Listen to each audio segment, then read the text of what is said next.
안녕하세요. 주식조아입니다. 이번 영상에서는 제가 퇴직연금 DC형을 가입을 하고 유튜브나 블로그 또는 이제 주변에 저한테 퇴직연금 DC형에 대해서 좀 물어보시는 분들이 좀 많이 계셨는데요. 이제 그렇게 저한테 퇴직연금 DC형을 관련해서 물어보시는 것들 중에서 주변에서 좀 중복적으로 많이 물어보시는 사항 두 가지에 대해서 영상을 한번 찍어보고자 이렇게 영상을 만들게 되었습니다. 한번 관심이 있으신 분들은 한번 보시고 궁금증을 좀 해소하셨으면 좋겠습니다. 먼저 첫 번째 질문은 퇴직연금 DC형을 가입해야 하는데 어떤 증권사나 은행을 택해야 하는가 라는 것들을 조금 많이 물어보십니다. 근데 사실 이 부분에 대해서는 아마 이제 조금 약간 헷갈리시는 사항이 조금 있어서 이런 질문을 많이 한다고 생각을 하십니다. 그래서 제 답변을 드리면요. 예를 들어서 여러분들이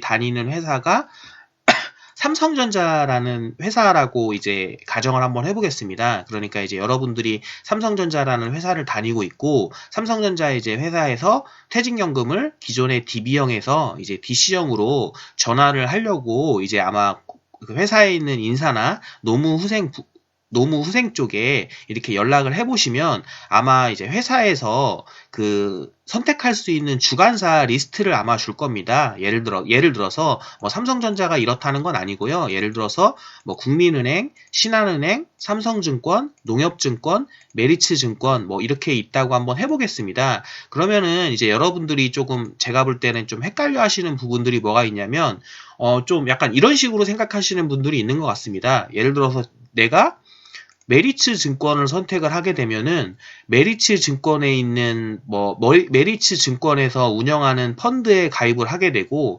또는 뭐 신한은행에서 가입을 하게 되면 신한은행에서 운영하는 펀드에 가입을 해야 되고 뭐 이런 거라고 이제 지금 생각을 좀 헷갈리시는 분이 있는 것 같습니다. 근데 실제적으로 그렇게 하는 건 아니고요. 실제로 이렇게 이런 회사들의 그러니까 내가 다니고 있는 회사에서 선택할 수 있는 그런 이런 것들을 주관사라고 보통 하거든요. 또는 뭐 그 대행사라고 해서 내 퇴직연금을 그냥 이렇게 뭐라고 하죠? 중간 에이전시처럼 이렇게 관리해주는 이 회사들은 그런 회사들이거든요. 그러니까 예를 들어서 국민은행에 가입을 한다고 해도 이제 뭐 예를 들어서 국민은행을 내가 DC형 회사로서 국민은행을 택했을 때 국민은행이 운영하는 펀드도 A, B, C, D, E 펀드가 있고요. 뭐 이 A 펀드가 실제로 메리츠 증권에서 운영하는 펀드고 뭐 그러니까 메리츠 증권의 메리츠 코리아 펀드 뭐 그리고 B 같은 경우는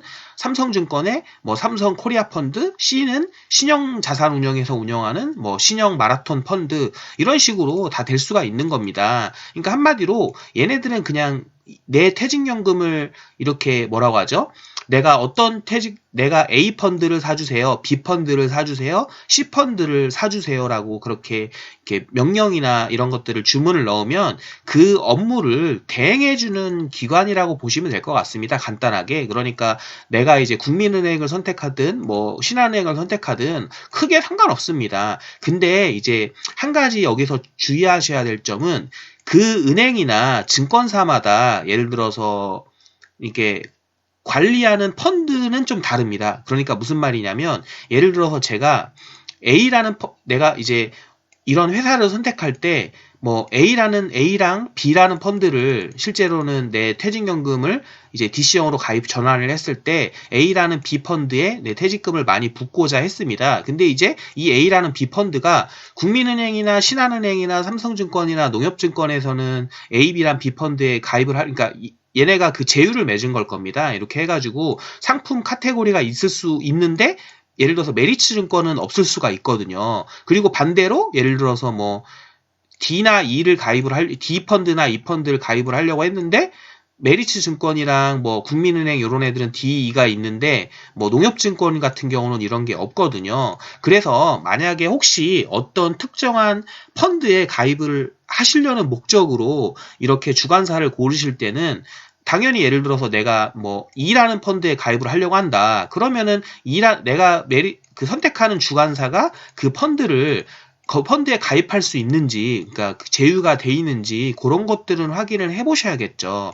그렇기 때문에 뭐 이 주관사의 어떤 회사냐가 중요한 게 아니라 그 회사가 운영하는 펀드가, 그러니까 운영하는 펀드가 아니죠. 그러니까 이제 그 주관사를 통해서 넣을 수 있는 펀드에 내가 원하는 펀드가 있느냐, 그것을 확인해 보시면 될 것 같습니다.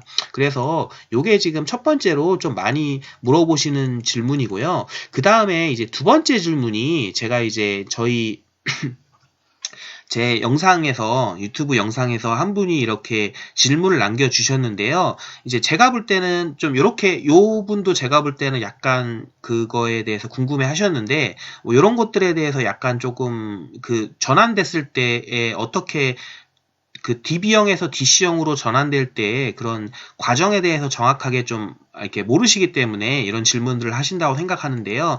보시면 연봉이, 이거는 제 그 유튜브에서 DB형이나 DC형 그런 것들 퇴직연금 관련해서 메리츠 코리아 펀드에 설명하는 영상에 질문을 하신 겁니다. 내 연봉이 1, 2년 후 상승한다고 하면 그 이후에 DC로 전환하는 게 좋다고 하셨는데, 그건 1, 2년 후에 퇴직한다는 가정하에서만 그런 것 아닌가요?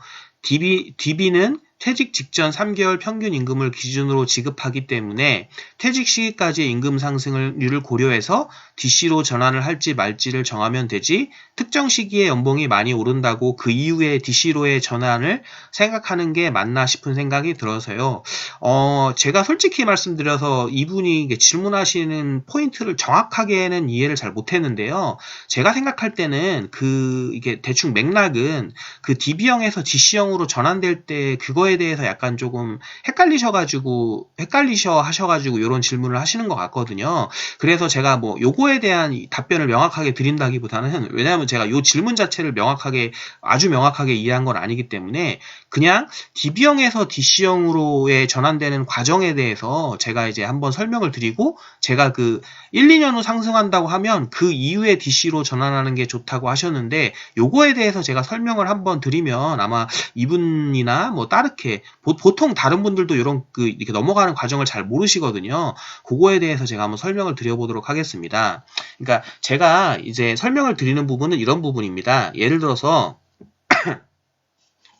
잠시만요. A와 B라는 두 사람이 있다고 한번 가정을 해보겠습니다. 근데 이제 두 사람은 똑같다고, 그냥 월급은 같은 회사에 다닌다고 똑같다고 가정을 해보겠습니다. 그리고 이제 2019년이고요. 2020년, 2021년 이렇게가 됐고요. 이제 2019년에 두 분 다 똑같이 10년 차였고, 2021년, 20년에 이제 회사에서 11년 차가 되는 거죠. 그 다음에 2021년에는 이제 2021년 내년에는 이제 12년 차가 되는데, 이제 월급 같은 경우에 똑같이 이제 작년에는 310만 원을 받으시다가 이제 올해는 10만 원이 뛰어가지고 320만 원을 받았습니다. 그리고 이제 내년에, 제가 말하는 내년에 2021년에 연봉이 원래 이렇게 10만 원씩 뛰다가 이제 40만 원이 뛰는 거죠. 이제 360만 원으로 이렇게 받는 경우에 제가 한번, 그럼 이런 경우 같은 경우에는 제가 말씀드리는 조건은 이런 거거든요. 예를 들어서 이런 경우에는 2020년 올해나 2019년에 DB형에서 DC형으로 전환하기보다는 2021년에 360만 원으로 월급이 이렇게 뛰었을 때 이 이후에 이제 전환을 하는 것이 더 좋다라고 말씀을 드린 거거든요. 그러면 왜 이런지에 대해서 한번 설명을 해보겠습니다. 먼저 이게 노란색으로 지금 쳤던 A라는 사람은 320만 원일 때, 그러니까 2020년이죠. 이제 11년 차 때 11년 차에 지금 이렇게 DB형에서 DC형으로 전환을 한다고 해보겠습니다. 그리고 이제 B 같은 경우는 이렇게 360만 원으로 월급이 뛴 2021년 내년에 월급이, 그러니까 DC형으로 전환을 한다고 해보겠습니다. 그러면은 어떻게 되냐면요. 이제 A 같은 경우가 이제 2020년이죠. 올해 지금 전환을 하는 겁니다. 그러면 여기 지금 수식을 보시면, 제가 여기 지금 요거를 선택했을 때 3,520만 원이라는 것이 이제 받게 되는 거거든요. 이게 무슨 말이냐면, 여기 3,520이 어떻게 나오냐면, 이제 지금 DB형으로 해서 DC형으로 전환하게 되면은 그 퇴직금을 DC형으로 전환해서 받는 그 금액 자체를 제가 알고 있기로는 지금 이 부분은 저 같은 경우는 그랬는데요. 아마 대부분의 회사가 이렇게 아마 하는 걸로 알고 있습니다. 근데 이 부분은 아마 회사에 정확하게 물어보시는 것을 한번 드리겠고요. 제 기준으로 말씀을 드리겠습니다. 그러니까 3,520만 원이 어떻게 나오냐면 A 같은 경우는 2020년에 받는 월급이 320만 원이었습니다. 320만 원이었고 DB형이기 때문에 지금 11년 차지 않습니까? 그러니까 여기 보시면 320 곱하기 11년 차, 그러니까 11 곱해가지고 3,520만 원을 받게 됩니다. 그리고 2021년에는 360만 원이 이제 월급이 올랐지 않습니까? 그럼 이 360만 원을 이제 12로 나눠서 매달 또 2021년에는 2021년 1월, 2월, 3월, 4월, 5월, 6월 이렇게 계속 이제 매달 형태로 받는 거거든요. 그러면은 2020년에 이제 DB형에서 DC형으로 전환할 때 320 곱하기 11 해가지고 3,520만 원을 받았고 2021년에는 이제 매달 들어오게 되죠. 임금 360만 원으로 상승한 임금을 12로 나눠가지고 이제 매달 들어오게 되니까 요 두 개를 더하면 이제 2021년 기준으로 봤을 때는 이제 받는 2021년 말 기준으로 봤을 때는 이제 3,880만 원이 원금이 되게 됩니다. 근데 예를 들어서 B 같은 경우를 볼게요. B 같은 경우는 이제 임금이 상승한 2021년 말에 그렇게 퇴직연금을 전환을 했다고 해보겠습니다. 그러면은 이 사람은 320만 원이 아닌 이제 DB형에서 DC형으로 전환할 때는 요 당해년도에 그걸 기준으로 하니까요. 여러분들이 아시는 것처럼 그 360만 원 곱하기 이제 12년 차죠. 그러니까 12를 하게 됩니다. 12를 하니까 얼마가 되나요? 이제 4,320만 원이 되죠. 그러니까 이게 지금 보면은 차액이, 요게 지금 차액인데요.